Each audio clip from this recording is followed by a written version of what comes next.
Friends ഒരുപാടുണ്ടായിരുന്നു. പക്ഷെ best friend എന്ന് പറയാൻ അതവൻ മാത്രമേ ഉള്ളായിരുന്നു.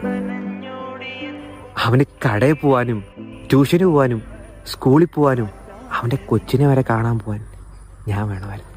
ഈ വിളിക്കാത്ത കല്യാണത്തോടെ ഞങ്ങൾ പോയിട്ട് ഫുഡ് അടിച്ചിട്ടുണ്ട്.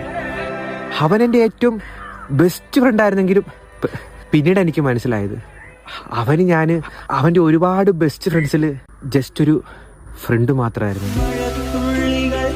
എന്നിട്ട് എന്തോ പറ്റി? പിന്നെ കുറേ നാളും ഫ്രണ്ട്സ് ആയിരുന്നു. പിന്നെ അവന് പുതിയ പുതിയ ഫ്രണ്ട്സൊക്കെ വന്നപ്പോൾ അതും പതിയെ പതിയെ അങ്ങ് ഇല്ലാണ്ടായി. ഈ കാലം മാറുന്നതനുസരിച്ച് മനുഷ്യന്മാരും മാറുമല്ലോ. അതുകൊണ്ട് അവനെ കുറ്റം പറയാനൊന്നും പറ്റത്തില്ല.